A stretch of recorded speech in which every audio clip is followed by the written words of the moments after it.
quero agora chamar um VT para conhecermos um pouco mais sobre o livro do profeta Ezequiel, que a partir de hoje começaremos a estudar, ou seja, a fazer uma jornada por este livro.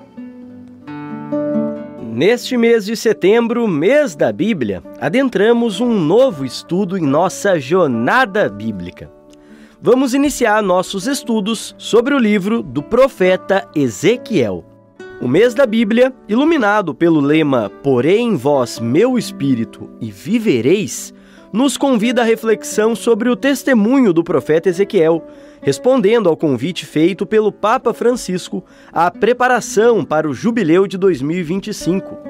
O convite para que sejamos peregrinos da esperança nos faz ser como Ezequiel, levar esperança àqueles que, porventura, possam ter se esquecido de Deus ou perdido seu caminho. O livro de Ezequiel foi escrito durante o cativeiro de Ezequiel na Babilônia. Ele profetizou de 592 a 570 a.C. Depois de ser levado cativo, Ezequiel estabeleceu-se com os outros judeus em um lugar próximo ao rio Quebar. Foi lá que Ezequiel registrou que os céus se abriram para ele e teve visões de Deus. O livro de Ezequiel está repleto de relatos de visões e profecias. Por exemplo, o Senhor mostrou a Ezequiel uma visão da ressurreição da casa de Israel, afirmando que o povo do convênio do Senhor seria reunido na terra de sua herança. O Senhor também descreveu a coligação de Israel nos últimos dias, comparando-a à junção da vara de José e da vara de Judá. O livro de Ezequiel inclui uma profecia de uma grande batalha que precederá a segunda vinda de Jesus Cristo.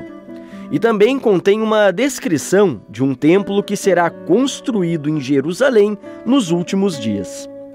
Acompanhe conosco esse estudo durante todo o mês de setembro, com o Padre Rodrigo Arnoso e com o nosso convidado, Padre Antônio César Seganfredo, doutor em Teologia Bíblica pela Pontifícia Universidade São Tomás de Aquino, em Roma.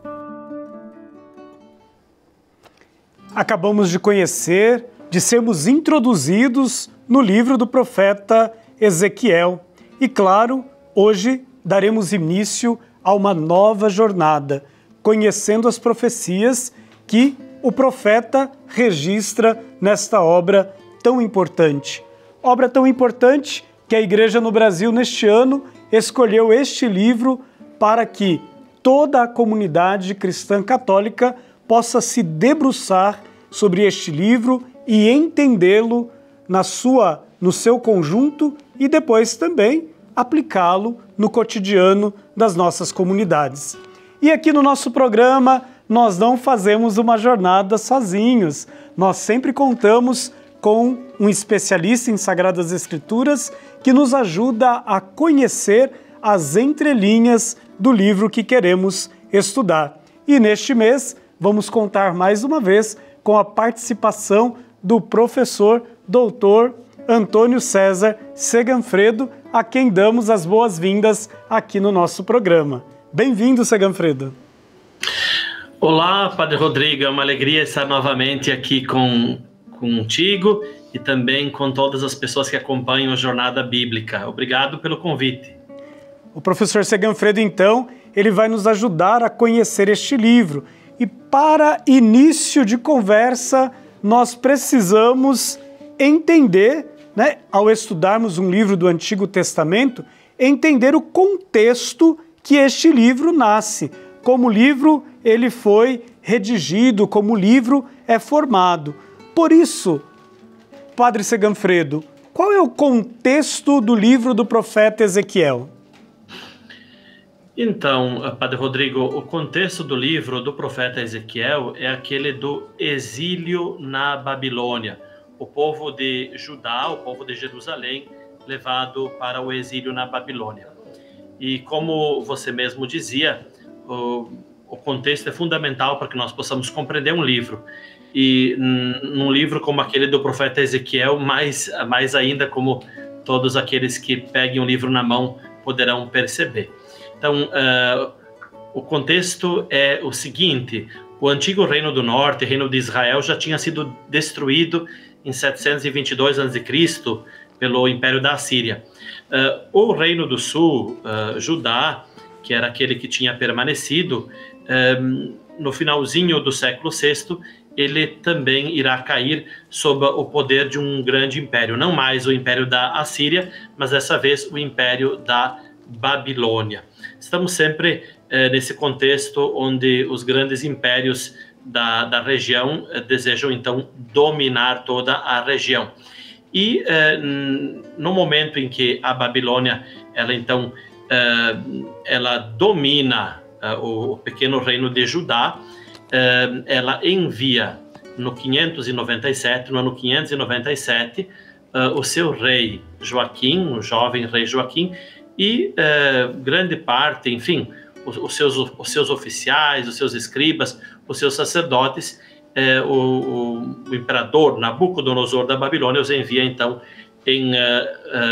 os envia para o exílio na Babilônia, no atual Iraque, para que nós tenhamos uma ideia. É claro que, se do ponto de vista econômico, político, nós entendemos esse contexto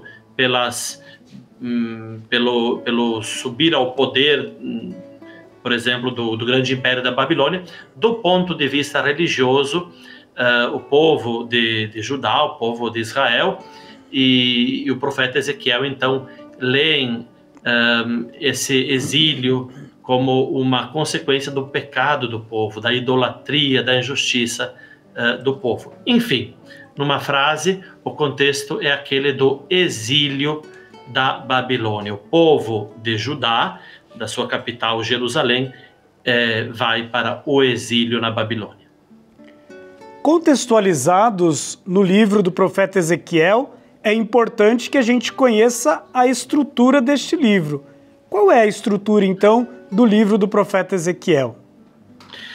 Além do contexto, Padre Rodrigo, é fundamental a questão da estrutura do livro, porque eu tenho tenho certeza que quem pegar o livro do profeta Ezequiel, sem compreender melhor o seu contexto e sem compreender melhor a sua estrutura, começará a ler o livro e possivelmente até irá desanimar-se.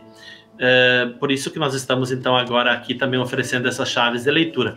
Do ponto de vista da estrutura, nos capítulos de 1 a 3 nós temos a vocação do profeta Ezequiel, e ele que é chamado por Deus então para essa vocação profética, e também algumas visões, né?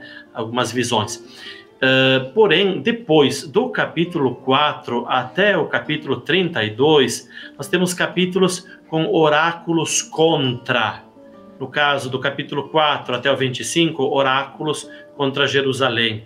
E dos capítulos 26 até 32, oráculos contra as nações vizinhas. Depois disso, dos capítulos 34 até 48, não mais oráculos contra, oráculos de destruição, mas então nós começaremos a ter alguns capítulos nos quais o profeta irá profetizar a restauração do povo de Deus, a restauração da casa de Israel, a volta para Judá, a volta para Jerusalém e a reconstrução do seu templo.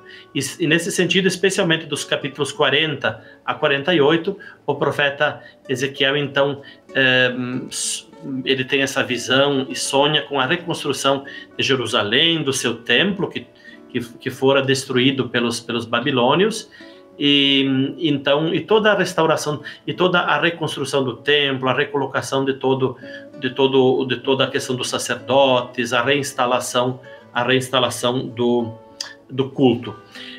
Porém, por que eu digo que é muito importante a questão da estrutura, de modo todo particular, em Ezequiel? Porque os capítulos de 4 a 32, como eu dizia, são capítulos de oráculos contra Jerusalém e contra os povos vizinhos. Então, se nós não percebermos isso, o leitor, após os 3 primeiros capítulos, ele já se embate nesses capítulos numerosos de oráculos contra Jerusalém e as nações, e ele fica bastante perdido. Por isso que é importante nesse sentido que o leitor, sabendo disso, ele não irá desanimar-se, porque depois, quando chegar no capítulo 34, então começarão aqueles capítulos cheios de esperança em relação à reconstrução do povo de Israel. Então, conhecendo a estrutura, certamente nós seremos ajudados a não desanimar na leitura do livro do profeta Ezequiel. Seganfredo, o tempo passa rapidinho, mas hoje, então, nesse nosso primeiro encontro, nós somos introduzidos no livro do profeta Ezequiel, conhecendo aí o contexto que o livro foi escrito e também a sua estrutura. Nós vamos continuar essa nossa jornada e nós ainda vamos continuar estudando um pouco mais deste livro para conhecê-lo em profundidade, para ajudar as nossas comunidades a viver. Muito obrigado pela sua participação no dia de hoje e vamos estar juntos durante todo o mês de setembro. Obrigado a você.